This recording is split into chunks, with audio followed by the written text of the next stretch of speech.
الصلاة خير من النوم۔ ناظرین گرامی، حضرت ابو سعید رضی اللہ تعالیٰ عنہ سے روایت ہے کہ سرور کائنات صلی اللہ علیہ وسلم نے ارشاد فرمایا، لوگوں لذتوں کو ختم کرنے والی موت کو یاد کیا کرو۔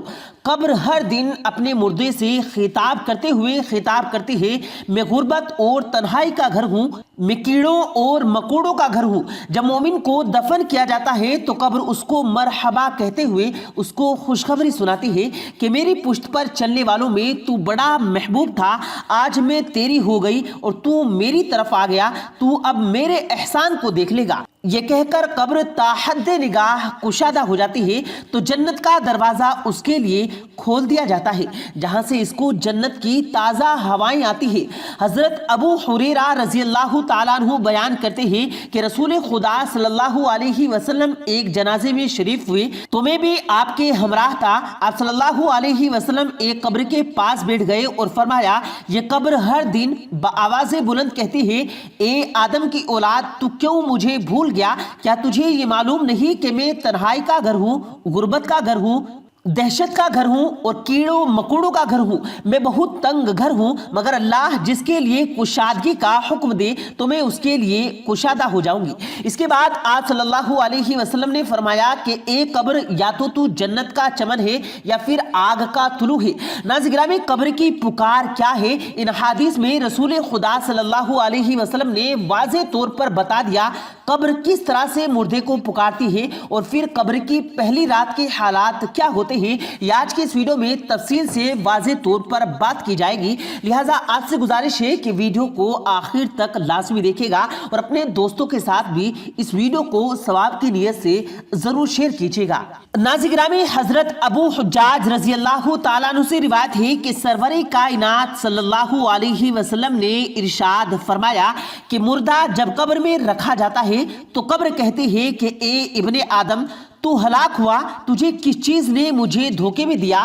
کیا تجھے معلوم نہ تھا کہ میں کتنا تاریخی اور کیڑے مکوڑوں کا گھر ہوں؟ تجھے کس چیز نے مجھ سے بہکا کر، کس چیز نے مجھ سے ڈرا کر دیا اور تو میری پشت پر اکڑ کر چلتا تھا؟ اگر وہ مردہ نیک ہوتا ہے تو اس کی طرف سے قبر کو جواب دینے والی کہ اے قبر، تو دیکھ تو صحیح کہ اس کے اعمال کیسے ہیں۔ یہ اچھائی اختیار کرتا تھا اور برائی سے باز رہتا تھا۔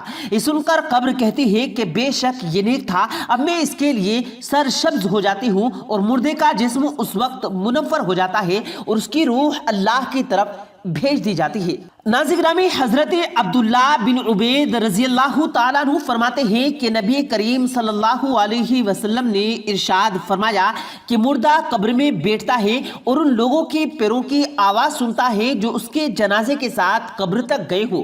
مردے سے اس کی قبر کہتی ہے کہ اے ابن آدم، تیری ہلاکت ہو، تجھے میری تنگی، کیڑے مکوڑے اور بدبو کا خوف نہیں کیا، اس لیے تو نے ان چیزوں سے بچنے کے لیے تیاری نہ کی۔ بدعمال مردے سے قبر کہتی ہے کہ میری تاریخی، میری وحشت، میری تنہائی، تنگی اور میرا رنگ تجھے یاد نہیں رہا۔ اس کے بعد قبر اس کو جکڑ لیتی ہے، جس کے بعد اس کی پسلی کی ہڈیاں ایک دوسرے میں پیوست ہو جاتی ہے، جبکہ نیک مردے کے لیے قبر کشادہ کر دی جاتی ہے اور اس کی دائیں جانب کھڑکی کھول دی جاتی ہے، جہاں سے اس کو جنت کی ہوائیں آتی رہتی ہے۔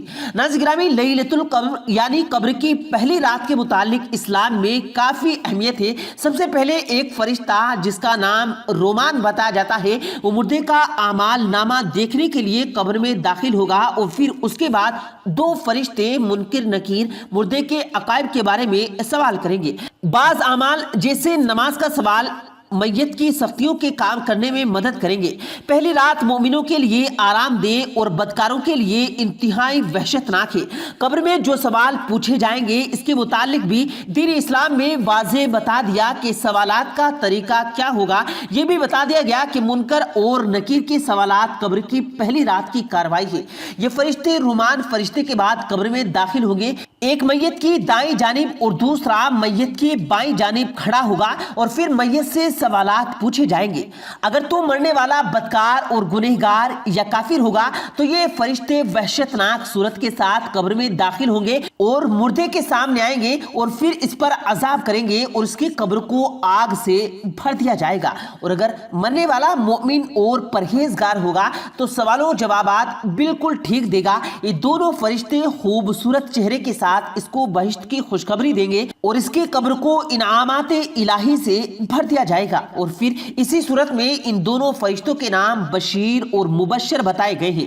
ناظرین گرامی، روایت کے مطابق اس رات یعنی قبر کی پہلی رات مرنے والوں کے ایمان اور عقائد کے بارے میں سوال کیے جائیں گے کہ اللہ اور اس کے پیغمبر صلی اللہ علیہ وسلم کے حوالے سے تمہارا کیا ایمان ہے اور جس کو تم اپنا ایمان اور پیشوا مانتے ہو۔ پھر ایک روایت میں یہ بھی آتا ہے کہ اس حوالے سے بہت زیادہ سوال پوچھے جائیں گے کہ دیگر روایت کے مطابق قبر کی پہلی رات کے سوالات مموی طور پر کیسے ہوں گے۔ تمام انسانوں سے یہی سوال پوچھے جائیں گے۔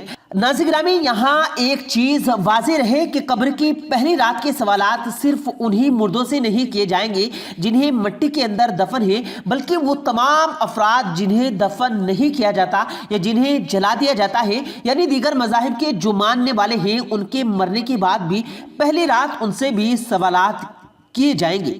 اللہ رب العالمین کی جانب سے کٹے ہوئے جسموں کو بھی سوالات و جوابات دینے کی قوت بخشی جائے گی اور پانی یا ہوا یا جو کچھ بھی اس عالم میں موجود ہے تو اس کو یہ توانائی دی جائے گی کہ اس کے بدن پر عذاب ورد کرے۔ پھر یوں ہی سوالات قبر پوچھے جائیں گے اور یہ بات واضح رہے کہ قبر کے سوالوں سے کسی بھی ذی روح کو استثناء حاصل نہیں ہے۔ پھر چاہے کسی کو مٹی کے تلے دفن کیا جائے یا کسی کو جلا کر پانی میں بہا دیا جائے یا کسی کو لٹکا دیا جائے، ہر جسم کو، ہر بدن کو ان سوالات کے جوابات دینے ہوں گے۔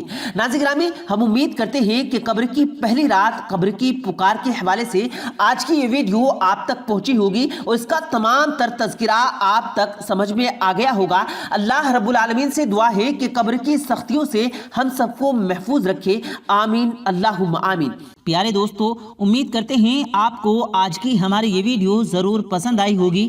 اگر آپ کو یہ ویڈیو پسند آیا ہو تو اس ویڈیو کو دل سے لائک کریں اور زیادہ سے زیادہ لوگوں تک اس ویڈیو کو ثواب کی نیت سے شیئر کریں، اور اس ویڈیو کے بارے میں آپ کی کیا رائے ہے کمنٹ سیکشن میں اپنی رائے کا اظہار ضرور دیں، اور مزید اسی طرح کی روز کی ویڈیو پانے کے لیے ہمارے چینل کو ضرور سبسکرائب کریں۔ ملتے ہیں پھر ایک نئی ویڈیو کے ساتھ، تب تک کے لیے اللہ حافظ۔